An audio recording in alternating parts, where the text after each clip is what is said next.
Before we get into the video, could everyone please subscribe to my Endless Diary Tales channel? Thank you so much. At our anniversary dinner, my husband raised a toast and laughed. 5 years wasted on a gold-digging nobody. The guests chuckled until I slid a folder across the table. Funny, I said. Because this fake prenup means you get nothing. And those texts with your sister's best friend? They just went to everyone you know. The lawyers arrived with divorce papers before dessert. But the real surprise, I wasn't meant to understand the difference between a tax write-off and tax evasion. At least that's what Brian believed when he casually discussed falsifying business expenses across our kitchen table while I prepared his coffee. With my back turned, he never noticed how I positioned my phone, recording every word as I nodded sympathetically. "You wouldn't get it, Marissa," he'd say, the condescension in his voice growing more pronounced with each passing year. "Your literature degree is great for reading bedtime stories, but this is real business." And I'd smile, playing my part perfectly. For 5 years, I maintained a meticulously crafted persona. The supportive, simple wife who traded her academic ambitions for domestic bliss. My bookshelves of classic literature served as the perfect prop for his narrative about me. A woman who lived in fictional worlds and couldn't possibly grasp the complexities of his financial empire. What Brian failed to recognize was that my love of literature had taught me to observe, to analyze patterns in behavior, and to recognize the subtle foreshadowing of a man's true character. If you're drawn to stories of underestimated women turning the tables on those who dismissed them, consider subscribing. It's free and supports more empowering content. Now let's see how Marissa's 5 years of patience finally pays off. In the early days of our marriage, the dismissiveness was subtle. A patronizing smile when I asked about his work, the way he simplified explanations as though speaking to a child. I noticed, but I also noticed something more valuable. When he thought I wasn't intellectually equipped to understand, he stopped hiding things. By our second anniversary, he'd begun leaving financial documents in plain sight. By our third, he was taking business calls in front of me, discussing questionable practices with his partners while I quietly folded laundry nearby. "Don't worry about her," he'd say. "Marissa's too busy thinking about her book club to understand what we're doing." What began as hurt pride slowly transformed into calculated observation. I created a simple system. A separate email account where I forwarded photos of documents, transcripts of conversations, and notes about patterns I observed in his business dealings. Initially, it was just a way to prove to myself that I wasn't as simple as he believed. I had no plan for the information. I just couldn't bear the thought of being as ignorant as he assumed. The turning point came on a rainy Tuesday 14 months ago. Brian had left his laptop open while he took a shower, and a notification appeared from someone named Virginia. The preview showed just enough. "Last night was amazing. Can't wait to see you again when she's visiting her parents." My hands trembled as I clicked the message. There she was, Vanessa Miller, my sister's best friend since college, the woman who hugged me at every family gathering while apparently sleeping with my husband. I scrolled through months of messages, each more intimate and disrespectful than the last. "She doesn't suspect a thing," Brian had written, too busy with her books to notice the real world around her. I took screenshots of everything, added them to my growing collection of evidence, and returned the computer exactly as I'd found it. When Brian emerged from the shower, I greeted him with the same warm smile I'd perfected over the years, but something fundamental had changed. My documentation was no longer just about wounded pride. It had become ammunition. 2 days later, I reconnected with Andrea Blackwell, a college acquaintance who had become a lawyer specializing in divorce and financial crimes. Our coffee meetup appeared casual to anyone watching, two old friends catching up. But beneath the surface, I was carefully testing the waters, asking hypothetical questions about marriages, prenuptial agreements, and financial disclosure laws. "It's for a character in a novel I'm outlining," I explained when Andrea raised an eyebrow at my specific questions about recording conversations and financial evidence gathering. She didn't believe me, I could tell, but she answered each question with professional precision. Our occasional coffee dates evolved into strategic planning sessions disguised as friendly gatherings. Andrea never pushed me to admit what we were really discussing, and I maintained the pretense of creative research for months. It wasn't until I showed her a particularly damning transcript of Brian discussing hiding assets that she finally closed her notebook and looked at me directly. Marissa, if your character has this kind of evidence, she needs to be very careful about how and when she uses it, she said, her voice low and serious. Some of what you've described goes beyond grounds for divorce. We're talking potential criminal charges. That conversation shifted everything. Andrea helped me organize my evidence, explaining what would matter in divorce proceedings and what might interest federal authorities. She connected me with a forensic accountant who, under the guise of helping with research for my book, analyzed the patterns in Brian's financial documents. The most shocking discovery came when the accountant found discrepancies in our prenuptial agreement. The document I'd signed had been subtly altered after my signature was added, with clauses inserted that effectively left me with nothing in the event of a divorce. The manipulation was clever, not obvious enough to be immediately detectable, but clear once someone knew to look for it. This isn't just unethical, Andrea had explained. It's illegal and invalidates the entire agreement. The next several months, I perfected my performance as the oblivious wife while secretly preparing for the moment when I would shatter the illusion completely. I purchased small, undetectable recording devices. I backed up every piece of evidence in multiple locations. I learned the specific legal terms for each of Brian's financial transgressions, and I waited for the perfect moment. Our 5th anniversary dinner, the elaborate celebration Brian had insisted on hosting at Harlow's, an upscale restaurant downtown. He'd invited 40 guests, mostly his business associates and friends, with a sprinkling of my family members to maintain appearances. The invitations had gone out weeks ago, embossed with gold lettering that read, 5 years of partnership and success.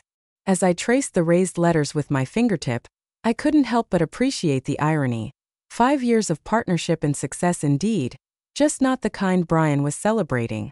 Last night, I laid out my outfit for the dinner, a sophisticated navy dress that Brian had once called suitable for a faculty wife. I placed Andrea's business card in my clutch alongside a small thumb drive containing 5 years of evidence. In the morning, I would contact the IRS's whistleblower office with a carefully prepared report. The ticking clock on our bedroom wall counted down the hours until our anniversary dinner. Tomorrow, Brian would stand before our friends and family, glass raised in a toast to our marriage, and I would finally stop playing the role of the simple, tolerant wife he had forced me to become. The morning of our anniversary dawned with an unusual serenity. My hands should have trembled as I applied my makeup, but they remained steady. 5 years of practice had perfected my composure. Brian had already left for the office, promising to meet me directly at Harlow's. "I've arranged everything," he'd said, kissing my forehead like one might pat a child. "Just show up looking pretty." Harlow's gleamed under soft lighting when I arrived precisely 30 minutes early. The maitre d' recognized me immediately.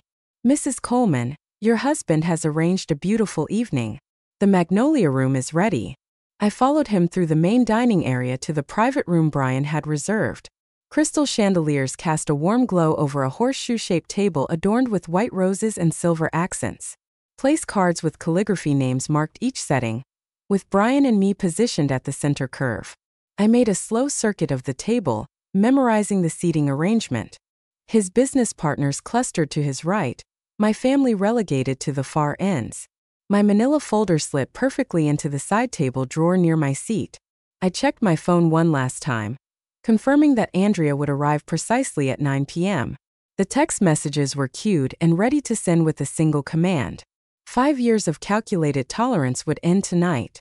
Guests began arriving at 7. Brian's parents entered first, his mother embracing me with the practiced affection of someone who had always viewed me as a sensible, if uninspired, choice for her son. "You look lovely, dear," she said, her eyes already scanning the room for more important people. Brian's father merely nodded, his attention fixed on the bar setup. My sister Claire arrived with her husband, immediately sensing my tension. "Are you okay?" she whispered as she hugged me. I squeezed her hand reassuringly, the only person in the room who might have detected the steel beneath my smile. Brian made his entrance at 7:30, surrounded by his 3 closest business associates, all laughing at some shared joke. He looked handsome in his tailored suit, radiating the confidence of a man who believed himself untouchable. His eyes found mine, and he offered the same indulgent smile he'd given me for years, affectionate but dismissive. "There's my beautiful wife," he announced, crossing the room to kiss my cheek. "Always punctual, always perfect." His hand lingered possessively at my waist as he whispered, "I've arranged for the Thompson account to be finalized tonight. Jeffrey's here and will sign after dinner." I nodded appreciatively, knowing that the Thompson account was one of his more creative tax evasion vehicles. Another piece of evidence already documented and reported. Dinner progressed with practiced elegance. Conversations flowed around me while I maintained my role, smiling at appropriate moments, asking the right questions about children and vacations. Brian grew increasingly animated with each glass of wine, his hand occasionally patting my thigh beneath the table while he largely ignored me above it. Between the main course and dessert, Brian's business partner Daniel clinked his glass. "I think it's time for a toast to the happy couple." Brian stood, champagne flute in hand, the room quieting as everyone turned toward him. His smile carried that familiar edge, the one that appeared when he felt particularly clever. 5 years ago, I made what my friends called the safest bet of my career. He began, generating appreciative chuckles. Marriage to the quiet literature professor who was more interested in fictional worlds than the real one around her. I maintained my smile as murmurs of discomfort rippled through some guests. My colleagues warned me that marrying someone so academically focused might be challenging for a man in my position. He gestured expansively, but I saw what they didn't. A woman who would never question my business decisions, who would be content with the lifestyle I provided while staying safely in her lane. The room had grown awkwardly silent. Even his closest friends looked uncomfortable. "So here's to 5 years wasted on a gold-digging nobody," he concluded with a laugh that failed to disguise the cruelty beneath the words. Who knew that my simple wife would be my greatest asset? The polite chuckles that followed held more discomfort than humor. My sister's face had flushed with anger, and even Brian's mother looked embarrassed by his display. As he sat down, looking pleased with himself, I quietly opened the side table drawer and withdrew my folder. The moment had arrived. "I'd like to respond to that lovely toast," I said, my voice carrying clearly through the stunned silence. Brian's smirk remained fixed as I stood, folder in hand. "It's true that I've been quiet these 5 years," I continued, sliding the folder across the table toward him. "But not for the reasons you think." Brian's expression shifted slightly as he glanced at the folder without opening it. "What's this, honey? Anniversary gift? Perhaps save it for later." "Oh, but it can't wait," I replied. "It's funny you should mention assets because this fake prenup, the one you altered after I signed it, means you actually get nothing." His face drained of color as he flipped open the folder, revealing side-by-side comparisons of the original prenuptial agreement and his fraudulent version, with forensic documentation of the alterations. "And speaking of assets," I continued, removing my phone from my clutch, "those texts with your sister's best friend Vanessa, they just went to everyone in this room, as if choreographed." Phones began chiming throughout the room. Guests reached for them reflexively, confusion turning to shock as they viewed the explicit messages and photos I'd discovered. "What have you done?" Brian hissed, half rising from his seat. "Exactly what you never expected me to do," I answered calmly. I paid attention. The atmosphere in the room transformed instantly. Brian's mother was staring at her phone in horror, while his father looked away in disgust. My sister had moved to stand behind me, her hand resting supportively on my shoulder. "You've misunderstood," Brian began, looking desperately around the table. "These messages are dated and time-stamped," I interrupted, "with your location data attached. Interesting how often you were working late at Vanessa's apartment." His business partner, Daniel, had already moved several seats away, studying the prenup documentation with growing concern. "Brian, is this true? Did you falsify legal documents?" Before Brian could answer, the restaurant's front door opened and Andrea appeared in the entrance to our private room, legal briefcase in hand and 2 colleagues trailing behind her. "A perfect timing," I said. "The lawyers are here with the divorce papers. I believe we're just in time for dessert." Andrea's heels clicked confidently across the hardwood floor as she approached our table. The restaurant had fallen eerily silent, with only the soft classical music continuing as if nothing extraordinary was happening. Brian's face contorted between fury and disbelief as he recognized her from the charity gala we'd attended 6 months ago. "You? You're the tax attorney from the Children's Hospital benefit," he stammered, the realization dawning slowly.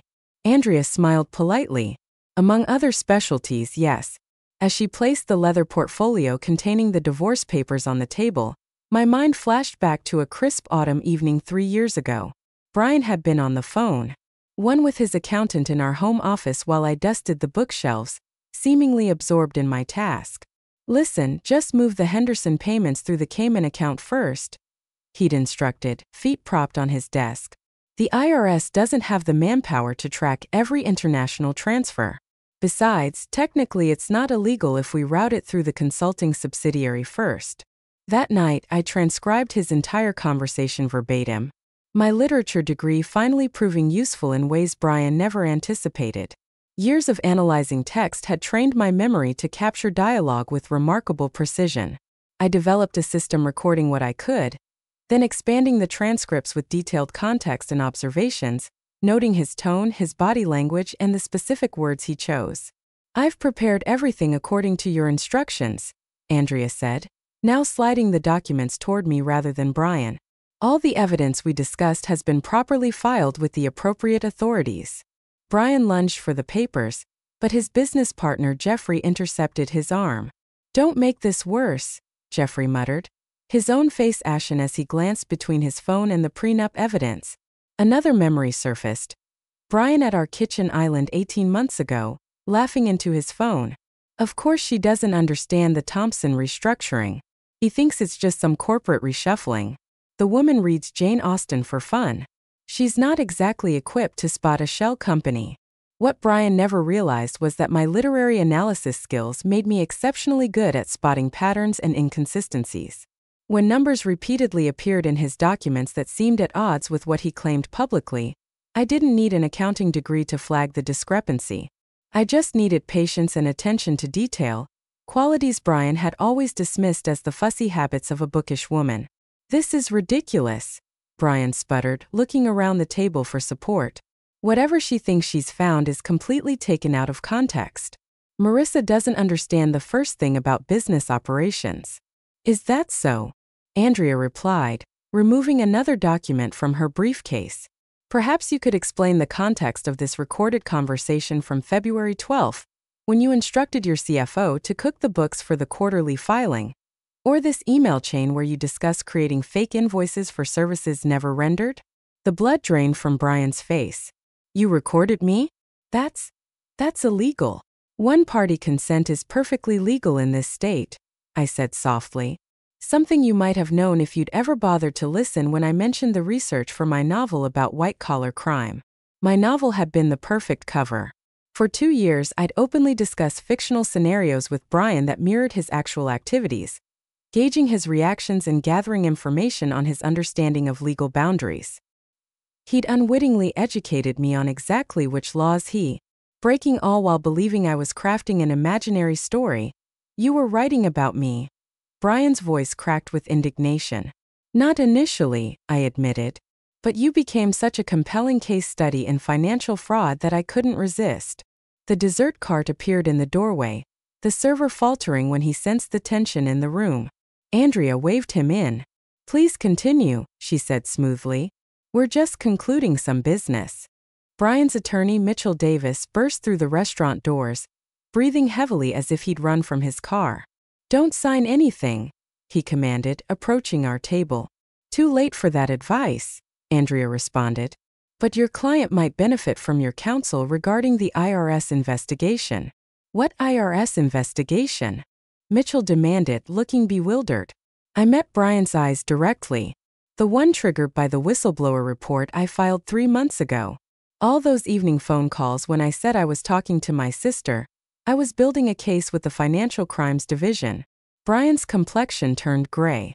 "You wouldn't understand enough to document your systematic tax evasion," I interrupted. "To identify the shell companies you created to hide assets, to track the falsified charitable donations." "Actually, I understood everything, Brian. I just never let you see that I did."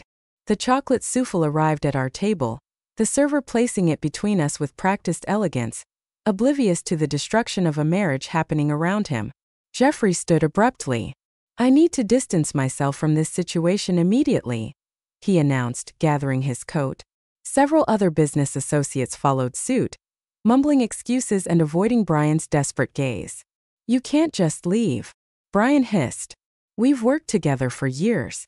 You're involved in half of these deals." "That's exactly why I'm leaving," Jeffrey replied coldly. "And why you'll be hearing from my attorney tomorrow." As Brian watched his carefully constructed network disintegrate before his eyes, a strange calm settled over me. The souffle deflated slightly in the center, much like Brian's illusion of control. "You know what's ironic?" I said, breaking the silence. "If you had ever bothered to actually read any of the novels on my bookshelf, you might have recognized the classic narrative arc of hubris and downfall. Literature has been warning men like you for centuries." Brian's mother approached our table, her face rigid with controlled emotion. "I'd like to understand exactly what's happening," she said, addressing me directly for perhaps the first time in our marriage. "Your son created fraudulent financial records, evaded taxes, and manipulated legal documents," I explained gently. "And he's been having an affair with Vanessa for at least the past year." She nodded once, removed her pearl necklace, Brian's anniversary gift to her, and placed it on the table. "I believe this belongs to your company, not to my son."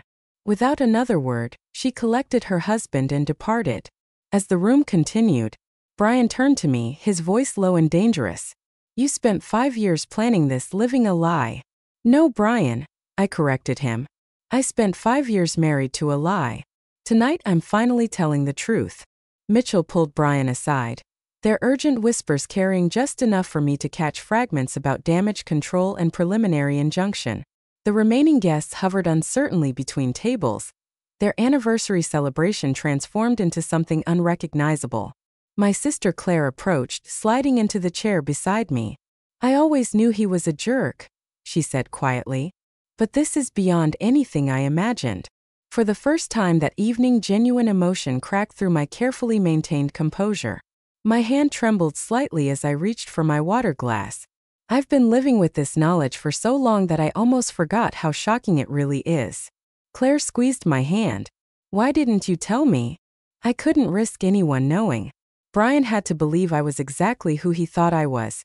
Too simple to understand, too devoted to question.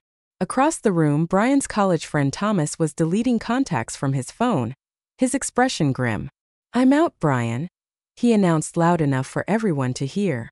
"The Davidson contract was bad enough, but this." He gestured toward the evidence folder.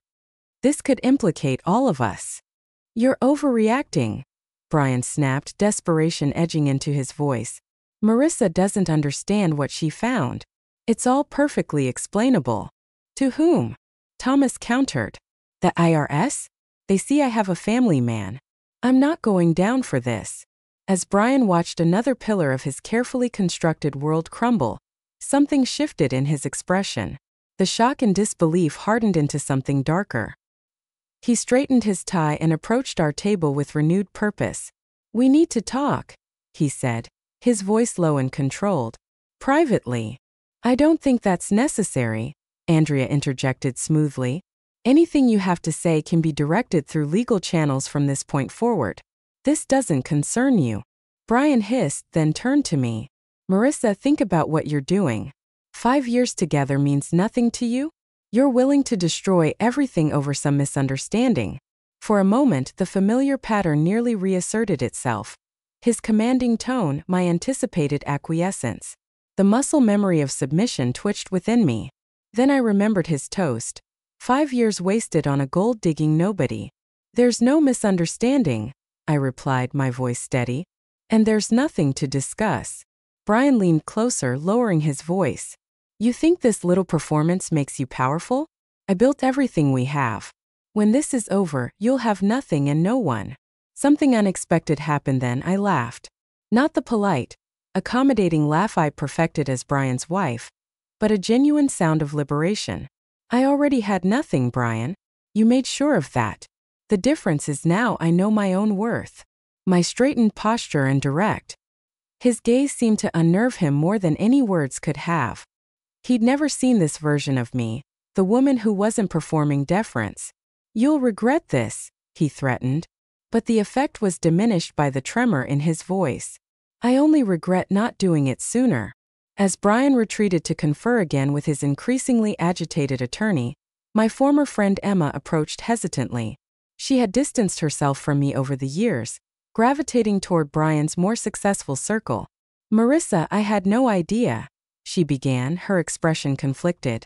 "The way he talked about you at dinner parties, I just assumed that I was exactly what he described." I finished for her. "That was the point, Emma. I should have seen through it. I should have checked on you."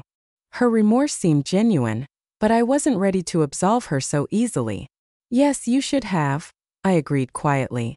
5 years is a long time to believe the worst about someone you once called a friend. Emma flinched at my honesty. In the past, I would have rushed to ease her discomfort, to smooth over the awkwardness. But that woman, the one who prioritized everyone's feelings above her own, had served her purpose. I didn't need her anymore. Across the room, Brian's remaining business associates huddled around their phones, frantically checking accounts and messages. The elegant anniversary dinner had devolved into a crisis management session, with former allies now potential liabilities to each other. My brother-in-law Mark, who had always been quiet around Brian, surprised me by bringing a fresh glass of wine to our table. "Thought you might need this," he said, setting it before me. "For what it's worth, I always knew you were the smartest person in any room Brian entered. Yet you never said anything," I observed without rancor. Mark nodded, accepting the gentle rebuke. I convinced myself it wasn't my place. I was wrong. As conversations continued around us in hushed, urgent tones, Brian's phone rang. The ringtone, a specific chime he used only for his executive assistant, cut through the murmurs. He checked the screen, his face draining of color as he answered. "What do you mean they're there now?" His voice had lost its commanding edge, replaced by barely controlled panic. "Don't let them access anything. Nothing. I'm on my way." He ended the call, looking around the room with fresh desperation. "I need to go to the office. There's an emergency." "What kind of emergency?" his lawyer asked sharply. "Federal agents are at the building with some kind of warrant," Brian admitted, his voice barely audible. The revelation rippled through the remaining guests. 2 more business associates immediately made for the exit, avoiding eye contact with Brian as they fled what was quickly becoming a sinking ship. For the first time since I'd known him, Brian looked truly lost. His carefully curated image, successful businessman, community leader, devoted husband, was dissolving in real time, revealing the hollow center beneath. "Did you do this?" he demanded, turning to me with naked fury. "Did you?" Andrea shifted slightly, positioning herself between us. "I believe I mentioned the whistleblower report earlier. Federal investigations don't happen overnight. Brian, this has been in motion for quite some time." As the implications sank in, Brian grabbed his coat and rushed toward the exit, nearly colliding with the restaurant manager who had appeared to check on the commotion. "Sir, there are some men outside asking for you," the manager announced nervously. "They said it's urgent." Brian froze mid-stride, trapped between the ruins of his personal life behind him and whatever awaited him beyond the restaurant doors. For a fleeting moment, our eyes met across the room, and I saw something I'd never witnessed in him before: fear. 3 men in dark suits entered the private dining room, their expressions professionally neutral as they surveyed the scene. The lead agent, a silver-haired man with piercing eyes, held up his credentials. "Brian Coleman?" he inquired, though his gaze had already locked onto Brian's frozen figure by the exit. "That's him." Someone volunteered unnecessarily. Brian's attorney stepped forward. "I represent Mr. Coleman." "Whatever this is about, Brian Coleman," the agent continued uninterrupted, "we have a warrant for your arrest on charges of tax evasion, wire fraud, and falsification of federal documents." He produced an official document from his jacket. "You have the right to remain silent. Anything you say can, and will be used against you in a court of law." The familiar Miranda warning echoed through the suddenly silent room. Brian's face contorted through a series of emotions: disbelief, rage, and finally a dawning horror as he looked back at me. "You," he whispered. "What exactly did you tell them?" I remained seated, the calm at the center of the storm. "Everything you told me, Brian. Every conversation you had in front of your simple wife. Every document you left where I could find it. Every meeting you took in our home." The second agent approached with handcuffs. Brian instinctively backed away. "This is a mistake," he insisted, his voice rising. "These are complex business matters. My wife couldn't possibly understand enough to." He was interrupted by the lead agent. The evidence Mrs. Coleman provided was remarkably detailed and precise.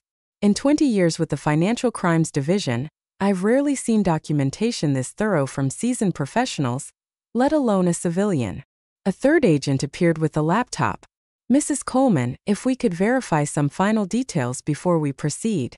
There are a few transactions we'd like to confirm with you." Brian watched in stunned silence as I discussed complex financial maneuvers with the agent, using terminology and referencing transactions that Brian had always assumed were beyond my comprehension. "The Davidson Shell Company was established in March," I explained, "but the fraudulent invoices didn't begin until after the Thompson restructuring in June." Brian kept the original paperwork in his home office safe. Nation 27-14-36 behind the reproduction money. Brian's attorney had gone pale. "Stop talking, Brian. Not another word." But Brian wasn't listening. His eyes remained fixed on me as the realization fully dawned. "All this time," he said hoarsely, "all those evenings when you were reading in the corner, all those dinner parties when you just smiled and nodded." "I was paying attention," I said simply. "Something you never bothered to do with me." The agents proceeded with the arrest, leading a shell-shocked Brian toward the door. As they passed our table, he paused, handcuffed wrists awkwardly positioned in front of him. "Why?" he asked, genuine confusion in his voice. "Why go through with the anniversary dinner? Why the public humiliation? You could have just had them arrest me at the office." I considered his question carefully. "Because you needed to understand what you'd done. Not just the financial crimes, but how you diminished me for years. Tonight wasn't just about legal justice, Brian. It was about finally being seen." Something flickered in his eyes, perhaps the first glimmer of genuine understanding he'd ever had about me. Then the agents continued guiding him toward the exit. As Brian disappeared through the restaurant doors, the remaining guests began to disperse, murmuring in shocked tones about what they'd witnessed. Andrea collected her documents and approached my table. "Are you all right?" she asked gently. I took a deep breath, assessing the hollow space where fear and anger had lived for so long. "I think I will be," I replied, surprising myself with the truth of it. Claire wrapped an arm around my shoulders. "What happens now? Do you need a place to stay tonight?" I shook my head. "The house is in my name as of this afternoon," I said. Another detail Brian never bothered to read in the documents I occasionally asked him to sign. Andrea smiled appreciatively at this final strategic move. "The federal case will take months, possibly years. Are you prepared for that?" "I've been preparing for 5 years," I reminded her. "I can handle a few more months." As we gathered our things to leave, I paused at the table where Brian and I had sat side by side for the last time. The anniversary cake remained uncut, the decorative 5 toppers now seeming like a different kind of countdown, one that had reached its conclusion. The classroom hummed with energy as my students debated the symbolic significance of wealth in The Great Gatsby. I watched them from behind my desk, appreciating their enthusiasm for literature in a way Brian never could. Dr. Wilson called out, "Amber," from the back row, using my maiden name which I'd reclaimed. "Do you think Daisy really loved Gatsby or just what he represented?" "What an excellent question," I replied. "What does the text tell us about the difference between genuine connection and the performance of love?" The discussion bloomed, students referencing specific passages while I guided them toward deeper analysis skills I'd once used to dismantle my husband's criminal enterprise, now channeled into nurturing young minds at Riverside Community College. After class, I gathered my materials and headed to the campus coffee shop, where I'd established an informal weekly gathering for female students interested in financial literacy. What had begun as casual conversations had evolved into structured sessions covering everything from compound interest to recognizing financial red flags in relationships. My phone buzzed with a text from my publisher confirming our meeting to discuss the manuscript of my book, Hidden in Plain Sight: A Woman's Guide to Financial Self-Defense.